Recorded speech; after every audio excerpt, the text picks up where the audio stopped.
Hey guys, so last weekend I went and I saw Bad Moms with a few of my friends, and afterwards it kind of got me thinking a little bit about possibly doing a tag video and just kind of sharing some of the things that the movie brought up. So I wrote down a list of questions and I haven't picked it back up since right after, and even when I wrote down the list I didn't think a whole lot about it, so I'm kind of flying by the seat of my pants. I think it'd be fun to kind of talk about some of our not so better parenting moments, because let's be honest, I mean, what we see is so... it can be just so edited and so perfect, but when in reality, we're all kind of like really bad moms, you know what I mean? Or at least I am, I'll admit. So please do this video if you're a mom. Yeah, let's do it and pass it around and let's have fun with it. So, all right, so I'm gonna go right down the list. These are in no particular order. It's just kind of what I was thinking about as it went. So the first one, silly thing that your kid does that drives you kind of crazy. This is my oldest son right now. It's a new phase. It's been going on for about 2 weeks, and it's this. He'll stand like this. When he's excited, it's like, are you trying to fly? You're not getting anywhere. Put the flappers away. It drives me crazy. I don't like it. I don't like this new little quirky phase type thing. My youngest son, right now, he's not doing anything specific that drives me crazy, but I guess maybe his whining. He's a really good whiner and it's really annoying. So I know it's not a silly thing my kid does, but it's just an annoying thing. So silly or annoying thing that your kid does. Most embarrassing mom moment. I think probably, what is my most embarrassing mom moment? I am having a hard time thinking of an embarrassing mom moment, but I think the time where I'm just like humiliated and I've told my kids like that is humiliating to me is when they're disrespectful or they don't listen or things like that, and that to me is humiliating and embarrassing. Oh, my kids keep like, Mom, I need this. Mom, no you don't. Go do what you need to do. Go do what you need to do. Go, holy go, kids. Go. It's so appropriate to be interrupted 9,000 times. We're going to the pool, swimsuit underneath, right after I finish this. So I'm like, let me finish so we can go swimming. Number 3, what is the most embarrassing thing that you've done to your kids? And for me, that was, oh geez, so Deacon's Halloween costume 2 years ago, I think, was he wanted to be a Jack-in-the-Box. So I made him a Deacon-in-the-Box because his name is Deacon. Saturday Night Live, as you guys so kindly pointed out to me after I made his costume, did a little, oh, Justin Timberlake was in it. It was called Dick in the Box. Yes, so my kid went as the Deacon in the Box for Halloween. So that's probably the most embarrassing thing I've done to him. He doesn't even know it yet, but I'm sure one day everything will click. Okay, number 4. What do you want to do as a mom but that you can't quite achieve? And for me, this would be being persistent on my kids cleaning up a mess before moving on to something else. So if they're out back playing with their cars, they'll leave their cars out, come inside and say, play the PlayStation. And I'm not that great about saying, no, stop that right now, go back outside, clean up your cars. And this is also when we're leaving. I'll be like, okay, we gotta go. And instead of giving myself that time, this seems so simple, like when I say it like this, but instead of giving myself that 10 minutes, like, okay, you gotta clean up your messes before we go anywhere, I don't. I wait until like the last minute. I'm like, all right, time to go, let's go, turn it off, let's go. Or you know what I mean, like put it away, let's go. And I don't stick to it. That is probably the thing as a mom that I wish I could do better, that I just don't. Number 5 is the most overrated parenting expectation in my opinion. And I think that that would just be everything. I don't have to make questions that are so hard.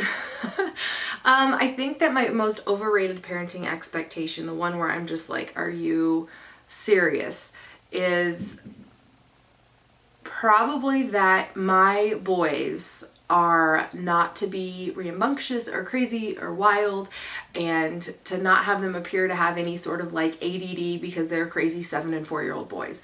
I think that that's probably my most overrated parenting expectation. I get a lot of it here. Your boys are crazy, your boys are so wild, your boys are this, your boys are... Yeah, they are young boys. They need, like, you know, we'll go to my friend's house and she'll be like, oh, playing with the boys for 2 hours today, just wipe the girls out. I had to go take my kids on a 5-mile hike after that. And they're still awake. They're still not worn out. So I think just the expectations that, you know, my kids have to be calm and relaxed all the time is just crazy. It's crazy, because let me tell you, if they're acting up and I go take them for a long walk or a hike, or I say, okay, Joe, jump on the trampoline for an hour, they're fixed. It's amazing. So I think that that's probably like my most overrated expectation as a mom of 2 little boys. The next one is my most hated parenting obligation.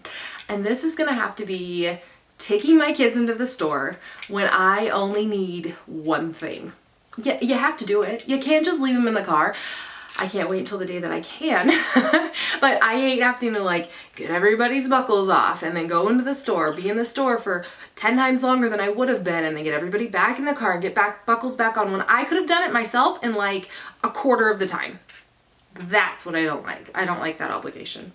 It's just part of parenthood, but I mean, that's what it is. My mom fantasy. This kind of goes with the last one that I just said. And this would have to be no car seats.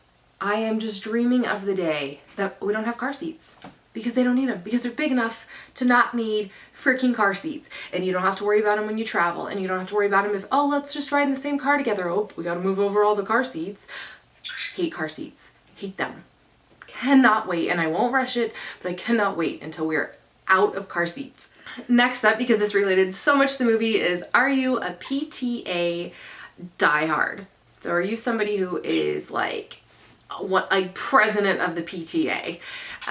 The type in the movie is pretty exaggerated, but I personally am not. I do, you know, I'll donate to the fundraisers, I'll volunteer in the class, but any more than that, I'm like, no, not for me.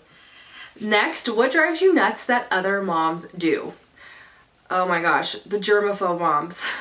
I'm sorry if you are. I mean nothing bad, because I probably drive you crazy in the same sense. So let's just agree to disagree on this one.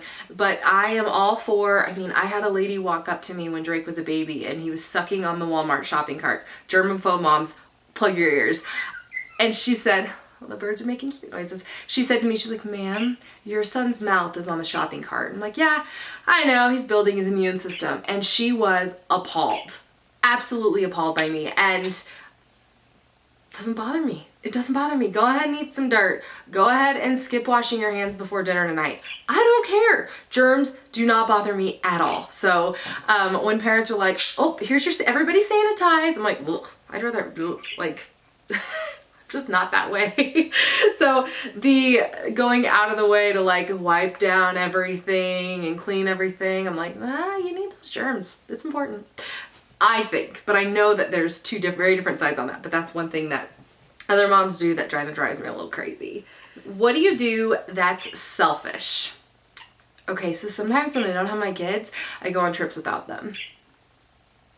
It's true. My boyfriend and I'll sneak away and go on a weekend or go somewhere, and it's selfish, but I don't have my kids, so, because I'm divorced, that's the only pro of not having your kids, because I do love having my kids home. But I'm just saying that is a selfish thing that I enjoy doing a lot. The other selfish thing that I like to do is not share my treats. So when my kids aren't looking, I'll grab my like Ben and Jerry's and I'll go sit at my computer desk and like put my back to where they can see me and just devour my ice cream. So I don't share. So that's my other selfish thing that I do. What is your favorite somewhat frowned upon mommy moment? And for me, it was when I pulled my kid out of school for 2 days to take him to New York. It was the best thing ever. I have the best memories with him on that trip, and it was a blast, and he missed 2 days of school because of it. So I took him out of school for a trip. Okay, so have you ever painted a false picture for the public that makes you seem a little more perfect than you really are? You know, in the movie, the one woman, Gwendolyn, the PTA diehard in the movie, she seemed to have everything. But in all reality, her husband was a mess, her home life was a mess, and nobody knew it because everything seemed perfect. For me, this would be hiding my ex-husband's drug abuse. I did. And it made everything seem perfectly fine when in fact there was a disaster going on behind the scenes. So for me, that was the untrue picture that I painted. You don't have to elaborate or explain it, but you guys know it now, so shh, shh, shh. So yeah, that was my, I ran out of space. This is gonna be choppy and I don't mean for it to be. So the next one that I have is, what do you wish your kids would do already? Like, you know, you don't want to rush their childhood because you really do have to enjoy every day as it is. I know you have to. But I wish that they would do the dishes already. I do. Unfortunately, they can't quite safely reach anything that's above, you know, the counter space, I guess. So any of the upper cabinets, which is where we keep most of our dishes.